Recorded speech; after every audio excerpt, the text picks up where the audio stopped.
भारत में जो राजनीति रही है वो विपक्ष के नाम पर बीजेपी पे पहुंच गई थी, और बीजेपी पे कैसे पहुंची वो हम जानते हैं, वो अलग विषय है।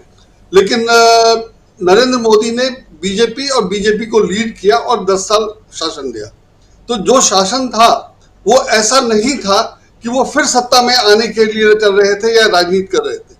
जो दिखाई दे रहा है या जो सब लोग समझ रहे हैं वो ये था कि बीजेपी को या संघ परिवार को बेसिकली कहना चाहिए, मैं हमेशा संघ परिवार ही कहता हूं, कि वो उसका आधार बने, उसको मजबूत किया जाए और भविष्य के लिए उसको तैयार किया जाए। मतलब एक तरह से कांग्रेस तो भारत में है ही है, 100 साल से है, और टूटने अलग होने के बावजूद जो कांग्रेस बची है वो गांधी नेहरू परिवार की कांग्रेस है। जो अलग हो गया तृणमूल कांग्रेस और एनसीपी, वो भी कांग्रेस ही है, लेकिन वो अलग हो चुका। तो फिर भी भारत को राष्ट्रीय स्तर पर नेतृत्व देने वाली पार्टी कांग्रेस है, इसमें कोई दो राय नहीं है। और बीजेपी अब एक प्रमुख विपक्षी दल के रूप में आ गई थी। नरेंद्र मोदी ने अगर ढंग से सरकार चलाई होती और ढंग का काम किया होता, ढंग से मेरा मतलब यह है कि वो पॉलिटिकली देश के हित में काम कर रहे होते, तो शायद स्थिति दूसरी होती। पर वो उनका काम था सिर्फ बीजेपी या विपक्ष, तथाकथित विपक्ष को मजबूत करना, जो उन्होंने किया, और वो अलग बात है। अब उसी का खामियाजा सामने है कि इन्होंने सत्ता में रहने के लिए या सत्ता में जो इनके विरोधी हैं उनको कमजोर करने के लिए, इन्होंने ना सिर्फ राहुल गांधी को पप्पू बनाया, इन्होंने ये भी कहा कि जो काम कर रहा है, जो काम कर सकता है, या जो उभरने वाला नेता है, जो अच्छा विरोधी बन सकता है, उसको पहले ही कुचल दो। उसमें मैं कन्हैया से शुरू करूंगा, और जितने लोग, और ये अपना मनीष सिसोदिया, पी चिदम्बरम, जो भी इनके अच्छे विरोधी हो सकते थे, इन्होंने सबको बाकायदा कुचलने, कमजोर करने का प्रयास किया। तो ये सब स्थिति बनी है कि अब सब लोग चाहते हैं कि भाई बीजेपी किसी तरह सत्ता से बाहर जाए, और इसमें सब लोग एकजुट हैं। अगर इतने सारे दल आम आदमी पार्टी को छोड़ के सब लोग एकजुट हैं तो ये बड़ी बात है। ये यही साबित करता है कि ज्यादातर लोग मोदी के या बीजेपी के या संघ परिवार के खिलाफ है। ये तो प्रूव हो चुका। अब रही बात राजनीति की, तो अगर आम आदमी पार्टी इस मौके का फायदा उठाना चाहती है कि कांग्रेस ये कह दे कि हम उस अध्यादेश का विरोध करेंगे, और कांग्रेस अपनी राजनीति में ये नहीं कह रही है कि हम करेंगे, कांग्रेस की राजनीति है बाकायदा वो बता रही है कि मुद्दा नहीं है। मुद्दा तो ये है ही नहीं ना, मुद्दा तो 2024 का चुनाव है। लेकिन आम आदमी पार्टी चाह रही है कि इस मौके पर उसको ये आश्वासन मिल जाए कि कांग्रेस अध्यादेश का विरोध करेगी, तो नेचुरली आम आदमी पार्टी का भी कद बढ़ा होगा कि देखो हमने कैसे हरा दिया, हमने सबको एकजुट कर लिया, और या सबको ये आम राय बना ली। तो इस तरह से अगर कांग्रेस राजनीति कर रही है, अपनी राजनीति कर रही है, तो आम आदमी पार्टी भी कर रही है, और दोनों की राजनीति हम लोग देख रहे हैं। उसमें यह होना ही था।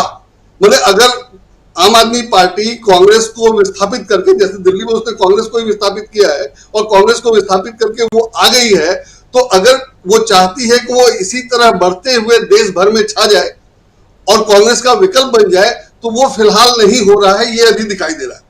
और बीजेपी अगर छा गई थी तो वो नाकाम रही, ये भी दिखाई दे रहा है। मैं इसको ऐसे देखता हूं, और मैं इसे सिर्फ बीजेपी या नरेंद्र मोदी के नेतृत्व की खराबी या कमजोरी मानता हूं, या रणनीति की खराबी कमजोरी मानूंगा कि उन्होंने ऐसी हालत बना दी कि इतना विरोध हो रहा है और सब लोग एकजुट हो गए हैं।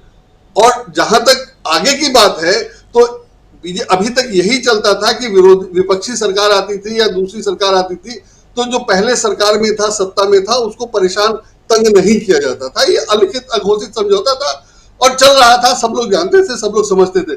लेकिन इन्होंने जिस ढंग से विरोधियों को चुन चुन कर परेशान करना शुरू किया है, तो डर तो ये भी है कि जब दूसरी सरकार आएगी तो वो इनका क्या करेगी। अब रविशंकर प्रसाद में क्या गुण है, क्या पॉलिटिक्स है? अगर होता तो वो क्यों सब मंत्री बनाते और क्यों हटाए जाते और क्यों कभी प्रवक्ता बनाए जाते, क्यों नहीं बनाए जाते, तो सब समझ में आता है। तो इसलिए इन लोगों का डरना बहुत ही स्वाभाविक है। तो कुल मिलाकर जो राजनीति इन लोगों ने कर दी है, या राजनीति का जो स्तर कर दिया है, वो अंतर्राष्ट्रीय स्तर पर महसूस किया जा रहा है, और अंतर्राष्ट्रीय स्तर पर वैसे ही प्रतिक्रिया या जवाब दिया जा रहा है। तो मैं इसको ऐसे देखता हूं, और मुझे लगता है कि ये होना ही था। ये होना ही था।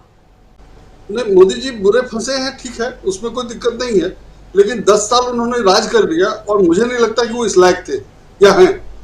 तो इसलिए वो बुरे कैसे फंसे, मतलब उनको तो फायदा ही फायदा है। और 10 साल उन्होंने जो किया अपने संघ परिवार के लिए या अपने लिए, बहुत ज्यादा है, बहुत ज्यादा है। किसी मैंने कांग्रेस ने आज तक जो नहीं किया वो इन्होंने 10 साल में कर दिया। तो इसलिए बुरे फंसे भले हैं, लेकिन वो उसके लिए तैयार है मुझे लगता है।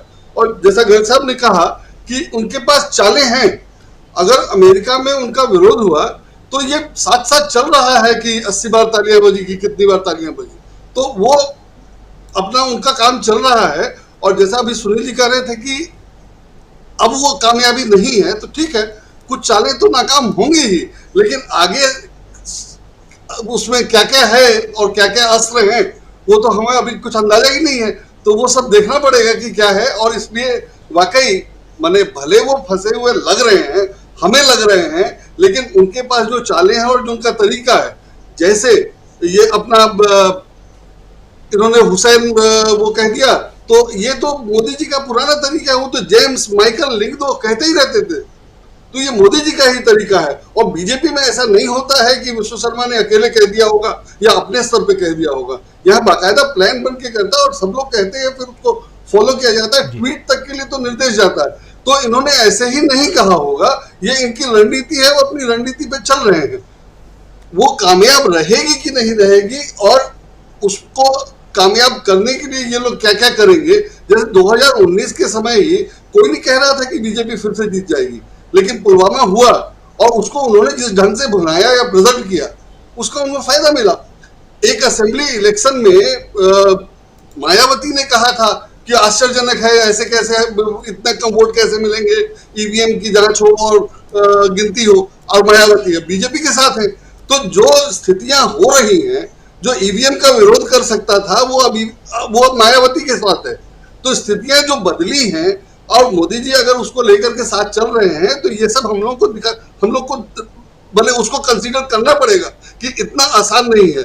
और जैसे काम हुआ है महाराष्ट्र में, शिवसेना ने जो किया या जैसे मुकाबला किया उद्धव ठाकरे ने उसका, तो वो बहुत ही स्टैंडर्ड की चीज है जो बीजेपी के मतलब ही की नहीं है। तो अब उसका पब्लिक कैसे फायदा देगी या पब्लिक उस पर कैसे रिएक्ट करेगी, ये देखने वाली चीज होगी। मैंने मुझे लगता है कि सुप्रीम कोर्ट का फैसला पहले जो शिवसेना हुआ, फिर गवर्नर ने जो किया, फिर गवर्नर ने जो इस्तीफा दिया, फिर उद्धव ठाकरे ने जो किया, और सुप्रीम कोर्ट का जो फैसला आया, उसमें बिल्कुल सन्नाटा है। लेकिन वोटर तो उस पर रिएक्ट करेगा, करना चाहिए। अगर नहीं करेगा तो ये असली चीज है कि हम लोग जो देखते समझते हैं वो आम वोटर देख नहीं रहा है। लेकिन ऐसा भी नहीं है, ऐसा हुआ नहीं है। भले हम लोग कहते हैं मीडिया कुछ बता नहीं रहा है, लेकिन अभी तक ऐसा लगा नहीं है कि वोटर नहीं जानता है सारी चीजें। तो इसलिए इन सब का असर होगा और देखने लायक होगा। जहां तक बीजेपी की रणनीति की बात है, जमशेदपुर ईस्ट पार्लियामेंट्री कंस्टिट्यूएंसी से वहां के चीफ मिनिस्टर जीतते थे रघुवर दास, 25 साल से जीत रहे थे, और उनका बहुत विरोध था भ्रष्टाचार वगैरह के कारण, उनको हटाया नहीं गया। और बीजेपी के ही एक विधायक उनके खिलाफ चुनाव लड़े, और अभी तक वो मैंने बीजेपी में नहीं है और वो इंडिपेंडेंट है, और उन्होंने मुख्यमंत्री के उम्मीदवार को हराया। तो ये सब अपवाद है, मुझे लगता है कि ये सब अपवाद हैं, दो चार हो सकता है। तो इसलिए ये कहना कि मोदी जी बुरे फंसे हैं, ठीक है फंसे हैं, लेकिन वो निकल नहीं पाएंगे, ये अभी नहीं मानना चाहिए, मेरा ऐसा कहना है।